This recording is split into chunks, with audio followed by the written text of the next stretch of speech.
Apple Music. I am Nadeska right now, catching up with Big Sean. Album number 5, Detroit 2, is out right now. 5. That's crazy. Whoa. Look, it's nice to catch up with you. As I was digging through my email today, I realized we were actually trying to do this interview as far back as April, and it feels like a lifetime has happened since then. So I love that on this project, we get to hear a lot about your personal ups and downs, but I feel like for the past 5 months, collectively, we've all been going through it, and I wonder just personally how you've been coping with everything happening in the world. It's been a time of like a lot of self-reflection, a lot of exploring inner space, you know what I'm saying? As opposed to outer space in the world. So it's definitely been a very big adjustment, and it goes to show how unstoppable the world is and how powerful the universe and the world is, you know what I'm saying? It's like all the plans we had, like I was about to put my album out then and, you know, do Coachella and do all these things and festivals and stuff, and it just, everything shifted like that. And nobody could do anything about it. You know, it's something that we all went through together, though, so I feel like it's something that's been unifying us all in a way, you know, and also giving us an opportunity for the ones who aren't going through tragedy right now as far as, like, being sick. You know, I have a lot of friends who had COVID who had to deal with that and dealt with it for months. But it's been a time of, like, self-exploration and, you know, tuning everything out and focusing on yourself. But as far as the tragedy goes, it has been a lot of tragedy. It has been a lot of, you know, losses. It has been a lot of pain, a lot of surprises. You know, one of the things that it taught me is that you can't, ever since Nipsey died, it's like, it affected me so deep because me and him kept talking and texting and being like, yo, oh man, like, all right, let's get up soon, let's get up this, and it did, and, you know, I don't want to go too deep into it, but it shows you that nothing is guaranteed. So you got to go for it. You got to do it right now, you know?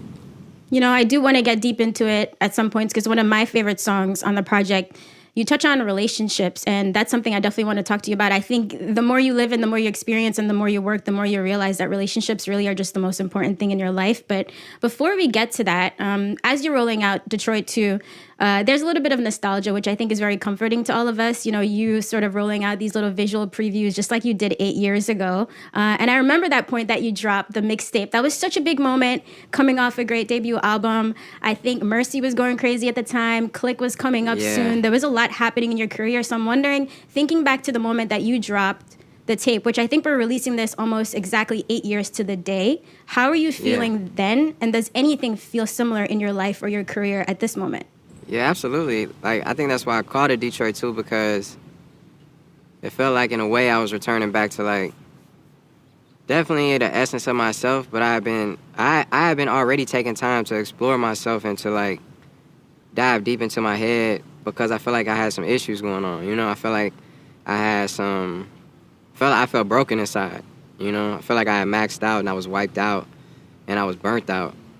And I didn't know how to deal with it. Nobody else around me knew how to deal with it. So I just, like, took the time to myself, you know. I definitely started communicating better, started doing therapy, started doing these things to help me, because I realized that, you know, your mind, your brain, your feelings, those are important things. Your brain is a muscle too. I have been strengthening a lot of other things, but not that muscle of my brain as far as, like, taking care of it, taking care of myself. So I found myself at a point where I felt like I started all over. You know what I'm saying? I felt like I had to break down myself, lay a new foundation, and take the best parts of myself that I had and build it stronger. You know what I'm saying? Build it more efficient and build it with happiness. And as I was making the album, I was returning to my passion of music, because I feel like I lost it for a little bit. You know, I wasn't inspired. I was making music that wasn't all the way inspired, not liking the things I came up with. And then all of a sudden, the inspiration came back. And it reminded me when I was recording my mixtapes. It reminded me when I was recording Finally Famous Volume 3. It reminded me when I was recording Detroit the mixtape. And I've been spending a lot of time back home in Detroit too. And it just felt like I always wanted to do a sequel to that mixtape, because I felt like it was an album. You know what I mean? And I felt like it never got its just due because it was a mixtape, but it was really an album for me. You know, so in a way, it's like I'm returning to the essence of myself, new and improved.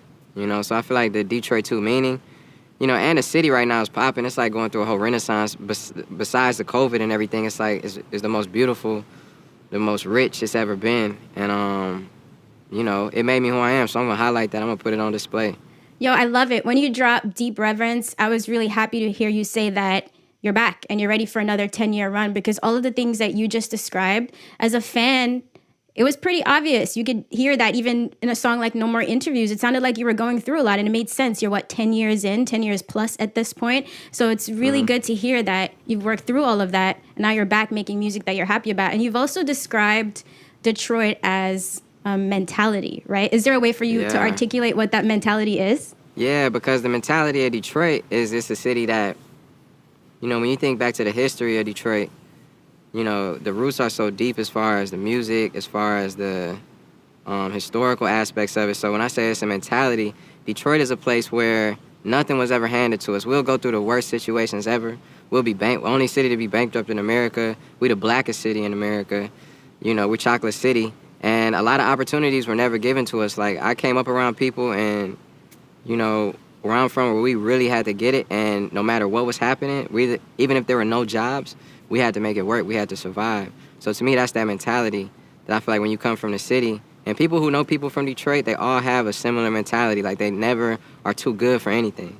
Like, you know what I'm saying? Like, I for sure have slept on floors. I for sure have slept. I remember being on the road with Wale and following his tour bus because there was no money, He was like, I don't have any money to give you, but you can come open up for me because I believe in you. So you got to understand, one of my homies from the D took his mama's SUV, Chrysler, I forgot what it's called, the SUV now. We packed in there. We barely afford a hotel room. Sometimes we sleeping in the car.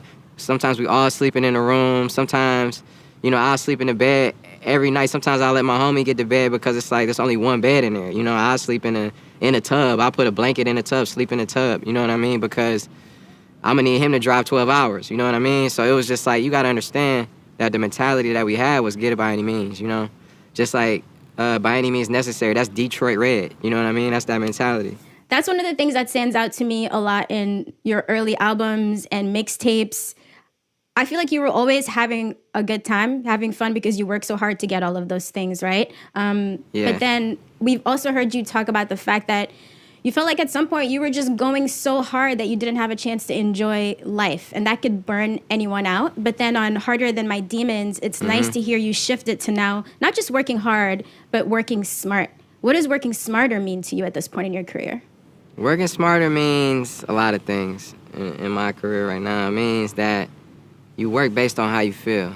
You know what I'm saying? And if your heart is in something, you may feel like working on it all day and all night, right?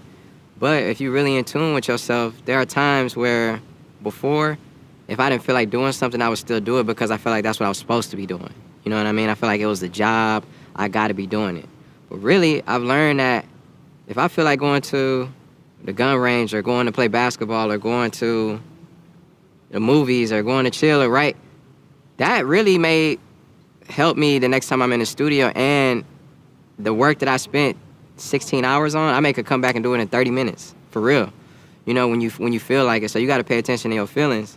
And, I think when you come from a place like we all come from, of not having that many opportunities, of, being the first in our circles to get on, right, or to do something that's not regular, that it's like, oh, you got to stay on their necks. It's that mentality of like, you got to stay hot. You got to keep going. You can't get lazy. And I think that used to ruin the idea of really just paying attention to how I feel and really enjoying it.